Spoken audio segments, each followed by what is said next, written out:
Lesson 1, Biological Criminology. Hi, good day everyone. Here in your screen, Julian Resurrection, and I will discuss the biological criminology. Biological criminology. Biological criminology basically proposes that the criminal behavior is the result of some flaw in the biological makeup of the individual. Sinasabi dito na karaniwang naglalayong ang kriminal na pag-uugali ay resulta ng ilang kapintasan sa biological na anyo ng individual. Ang pisikal na kapintasan na ito ay maaaring dahil sa mga sumusunod. And we have three. First one is heredity. Number 2, neurotransmitter dysfunction. Third, the last one is brain abnormalities.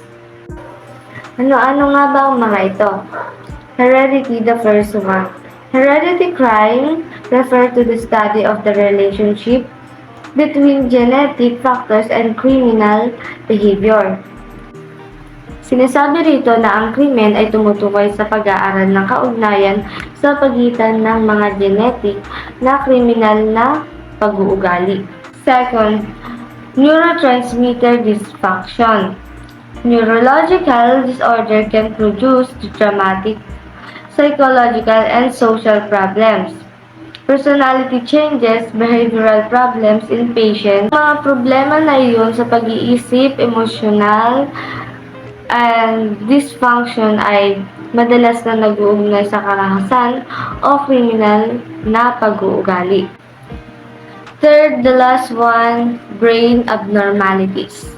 Lack of self-regulation can increase the likelihood that a person with the abnormal brain will commit crime. Nang dahil sa problema sa utak o pag-iisip, ay maaari itong makagawa ng krimen. Pre-modern biological theories on crime. Physiognomy. Sino nga ba si Johann Caspar Laverter? He is a physiognomist na siya ang unang nag-suggest ng link between facial figures and crime. Also, Jacob Fries suggested a link between crime and physical appearance. Physiognomy deals with making judgment about the appearance of people's faces. And physiognomy talks about the physical structure of our faces. Sinasabi dito sa physiognomy na kapag pangit ang mukha mo, automatically that's the reason why you commit crime or commit criminal activities. Pero kapag ikaw ay maganda o gwapo, hindi ka prone sa pag-commit ng crime o hindi ka kriminal. Yun ang sinasabi dito sa physiognomy. Criminology. Criminology claims to determine the personality and intelligence on the basis of size and shape of a person's skulls. Dito sa criminology, based sa laki ng ulo ang personality ng isang tao. Na kapag malaki ang ulo, ito raw ay matalino. Kapag matalino, siguradong hindi ka magko-commit ng crime. Pero kapag flat o maliit ang ulo ng isang tao, ibig sabihin hindi ka matalino. Therefore, mas may tendency na ikaw ay mag-commit ng crime. Modern biological theories on crime. Sa positivism, sinasabi rito na kailangan natin maipaliwanag ang crime o kung bakit may crime sa pamamagitan ng science. The second one is determinism. Sa determinism, sinasabi rito na all events including criminal behavior have sufficient causes, na lahat daw ng pangyayari ay may sapat na dahilan. At yung dahilan na yun ang kailangan natin mapag-aralan. Charles Goring. Si Charles Goring ay naniniwala sa ang physical at mental na konstitusyon sa parehong kriminal at masunurin sa batas sa parehong edad, tangkad, uri ng katalinuhan ay pare-pareho lamang. There is no such thing as an anthropological criminal type. Sinasabi na si Charles Goring ay pinag-aralan yung mga bilanggo at yung mga dahilan nila bakit sila nakagawa ng masama. Halos lahat ng mga dahilan nila ay mga namana o nang dahil sa mga nakasanayan o yung mga nasa paligid nila. And Charles Goring reject the claims of Cesar Lombroso. Next, si Ernest Albert Hutton. Ernest Albert Hutton was an American physical anthropologist known for his work on racial classification. Hutton believed in Cesar Lombroso's theory of the born criminal, according to which criminals could be identified based on their physical characteristics. Through his own research surveying American criminals, Hutton tried to find evidence supporting Lombroso's theory, suggesting that criminals have inferior characteristics compared to people who do not commit crimes. Batay sa obserbasyon na ito, napagpasyahan ni Hutton na ang pinagbabatayan ng sanhi ng criminal behavior ay matatagpuan sa pisikal na katangian. For example, ikaw ay matangkad na payat, maaari kang mag-commit ng crime sa pamamagitan ng pagpatay o pagnanakaw, mga ganyan. Dahil naniniwala si Hutton na ang biological na prostitution ay tumutukoy sa lihis na pag-uugali. Hutton advocated removal of criminals from society, seeing no hope in their rehabilitation. Physique theory. What is physique theory? The physique theory relates distinctive body types to personality characteristics and relates criminal behavior or the body types.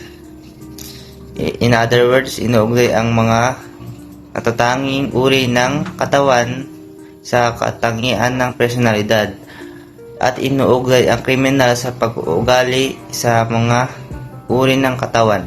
The aesthetic type.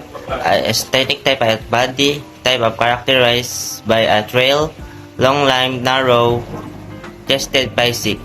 According to Crismer typology, individuals so characterized tend to be shy, sensitives. Sa athletic type of criminology. The athletic type of criminology ay body type of characterized by muscular, well-proportioned, broad shoulder physique. In other words, naglalarawan po ito sa pamamagitan ng isang matipuno na profesyon, malawak na balikat na pangangatawan. The Physique type theory. Let us briefly study each of these types. Physique types. Success people are short and high within heavily built body types. They have short, thick neck. Temperament-wise, they exhibit characteristic of being social and cheerful. What is their plastic or mixed type? Those who are less clear, invented, having any predominant types. There is offense are against decency and immorality. Somatotype theory. The somatotype theory states that there an association between individual's body types and certain personalities or individual traits. In the other words, nagsasaad po siya ng kaugnayan sa pagitan ng uri ng katawan ng isang individual o ilang personalidad. What is ethymorphic? Ethymorphic as a long and lean with a little body fat and little muscles. They have a hard time going with fashions models, and basketball players fit his categories. What is a mesomorphic? Adjective having a robust muscular body build, characterized by predominance of structures, bones and muscles, and connective issues developed from the embryonic mesodermal layers. What is the endomorphic? The endomorphic is having a thin body build, broadly characterized by the relative prominence of structures developed from the embryonic ectoderms. Sheldon research outcome. William Helber Sheldon studied to categorize the human physics according to the relative contribution of three fundamental elements, which he terms somatotype, classified by his as endomorphic, mesomorphic, and endoparmic. Endomorphic ay pagkakaroon ng isang mabigat at bilugan na pangangatawan na may tendency na tumaba. Ectoparmic naman ay pagkakaroon ng payat o manipis na pangangatawan. Mesomorphic ay pagkakaroon ng maskulado o matibay na pangangatawan. The theory of XYY chromosomes, imbalance theory. The human chromosomes is the basic building block of life and is one of the most important components of the cells to be transmitted from generation to generations. We have three types of sex chromosomes: the XX chromosomes, YX chromosomes, and the XYY chromosomes. XX chromosomes refers to the female chromosomes, and the XY chromosomes refers to the male chromosomes. XYY chromosomes, the extra Y chromosomes equates the aggressive behavior and the masculinity. Given the Y chromosomes association with the male sex and with increased production in testosterone, many claims have been made in research. Literally, the XYY male are more aggressive behavior and more violent. Biological family study on crime. 1. Jukes family tree. The study of Richard Dugdale in the late 19th and 20th century view or presented the concept of degeneracy, synonymous with a bad heredity, that led terrorists to conceive that social media are caused by the following factors: insanity, poverty, intemperance, criminality, idiocy. And then, sinasabi o nakapulog lamang sa Jukes Family Tree ay ang pag-aaral ni Richard Dugdale tungkol sa concept of degeneracy, na ang ibig sabihin ay masamang pamana at pagkabulok ng suluran ng panlipunan. Ibig sabihin yung kahirapan, ganun yung pagpipigil sa sarili. And then this view was expounded in the Jukes, a study in crime, pauperism, disease, and heredity by Dugdale in 1875. Who studied the family of Margaret the Jukes. This study was about rural clan that, over 7 generations, produced 1,200 bastard, beggars, murderers, prostitutes, thieves, and symphonetics. Sinasabi dito ni Dugdale, dito niya in-expand na ang study in crime, pauperism, disease, and heredity na ang pinag-aralan niya ay si Margaret the Jukes na tinatawag na ina ng criminal. Number 2. Caligula Family Tree. This study was made possible by Henry H. Goddard, a prominent American psychologist and eugenist in the early 20th century, and was known special for his 1912 work, The Caligula Family Study in the Heredity of Feeble-Mindedness.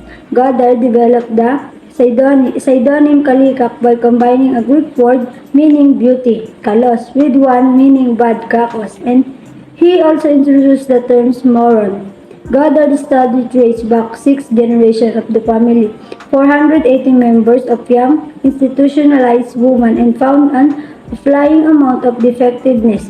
Yet, there was also information about the good family of the same name in emerged, for the forebear met a feeble-minded girl by whom he became the father of feeble-minded son.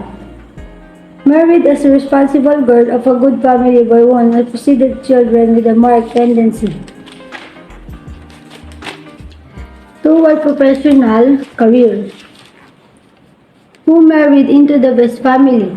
Sign of the Declaration of Independence. This lesson was clear and dramatic. The study linked medical and moral divines of use the new Medillian law with the old biblical injunction that the sin of the father shall be visible on the son. Dito naman sa Kaligak Family Tree, pinag-aralan ni Henry H. Goddard ang mga imposibleng gawain. At si Henry, isang Amerikanong psychologist and eugenist noong early 20th century. May ginawa siyang espesyal. Ito ay ang pag-aaral sa may 480 na membro ng pamilya. Dito niya nakuha ang impormasyon na kung ikaw ay mag-aasawa, pwede makuha ng iyong asawa ang iyong pag-uugali. Ngunit, ang kanyang pag-iisip ay pwede niyang mamana sa kanyang ninuno. Tulad ng mahinang pag-iisip na namana niya sa ninuno, and then yung pag-uugali naman is namana mo sa asawa mo. Yun yung ibig sabihin lang ni Henry Goddard na mga bagay na imposible mong maging gawain, magagawa mo. Tulad ng asawa mo is mabait kasi mabait ka, and then yung isip niya is parang isip ng pamilya niya na maging maano ka, masama ka, ganun. Pero pwede niya makuha sa'yo yung pagiging mabait, ganun. And then si Henry ay nag-aral muli ng medical na isang halimbawa ng isang madramang pag-uugali ng bawat isang miyembro ng pamilya. Doon na niya pinag-aralan yung bakit nag-iiba yung ugali, bakit namamana na pa sa asawa ngayon, tapos yung isip na mamana sa ninuna, doon niya pinag-aralan yun sa Kaligak Family Tree. Number 3. Jonathan Edwards Family Tree. Based on the study, Edwards was a famous preacher during the colonial period when his family tree was traced. None of the descendants was found to be criminal.